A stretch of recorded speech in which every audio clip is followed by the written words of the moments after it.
নমস্কার বন্ধুরা, আলপনাস কুকিং স্টাইলে আপনাদের সবাইকে স্বাগত। অনেক সময় আছে আমাদের ব্রেকফাস্টে কি বানাবো ভেবে পাই না, তো হাতের কাছে সুজি থাকলে চটজলদি এই ব্রেকফাস্টটি বানিয়ে নিতে পারেন। এটা খেতেও ভালো লাগে আর চেঞ্জ অফ টেস্ট, আর খুব তাড়াতাড়ি বানানো যায়। তা আসুন দেখে নেবেন কিভাবে বানাচ্ছি। প্রথমে একটা কড়াইতে ছোট বাটির 1 বাটি সুজি নিলাম। এখন এই সুজিটাকে তেল ছাড়াই খালি খোলায় ভেজে নেব। মিনিট 2-3 ভাজার পরে সুজির কালারটা একটু চেঞ্জ হয়ে আসছে আর সুন্দর একটা ভাজা গন্ধ ছেড়েছে। এই মোমেন্টে সুজিগুলোকে একটা প্লেটে নামিয়ে রাখবো। সুজিটা ভেজে তুলে নেবার পরে কড়াইতে দিয়ে দিলাম রিফাইন তেল। এখানে আপনারা চাইলে সরষের তেলও দিতে পারেন। তেলটা গরম হলে পরে এখানে আমি 1/2 কাপ মতো মুংফলি নিলাম, মানে চিনে বাদাম। এটাকে তেলে ভেজে নেব। বাদামটা যখন এরকম একটু লালচে কালার হয়েছে আর পটপট করে ফোটার আওয়াজ হয়েছে, তখন বাদামগুলোকে তেল ঝরিয়ে তুলে নিচ্ছি।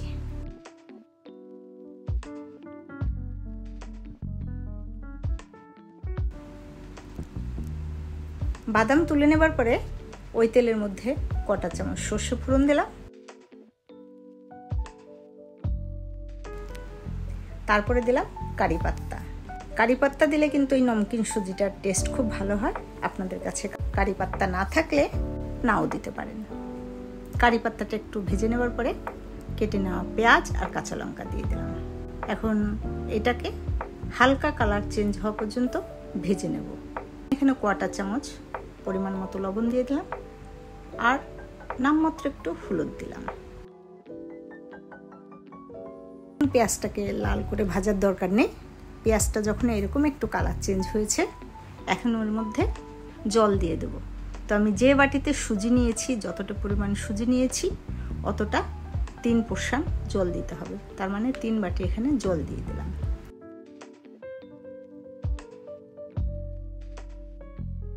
এখন এই জলটা ফুটে যাওয়া পর্যন্ত ওয়েট করছি। জলটা যখন এরকম করে ফুটছে, তখন আমি উপর দিয়ে আস্তে আস্তে করে ভাজা সুজিগুলো ঢেলে দিচ্ছি।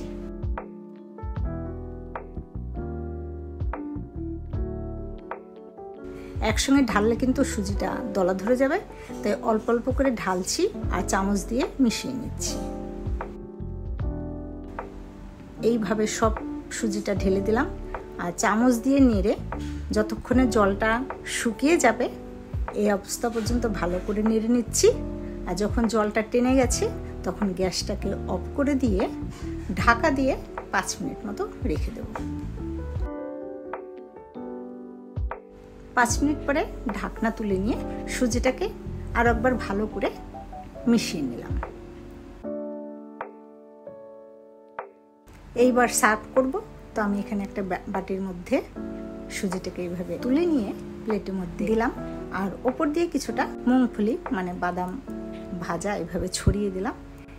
এই নোনতা সুজি কিন্তু বাদাম ভাজা দিয়ে খেলে খুব ভালো লাগে। আর যারা সস খেতে পছন্দ করেন তারা ওপর দিয়ে একটু সস দিয়ে নেবেন। আজকে এই শর্ট রেসিপি দিয়ে বিদায় নিচ্ছি। ভালো থাকবেন সবাই। আবার আসবো অন্য কোনো নতুন রেসিপি নিয়ে। বাই।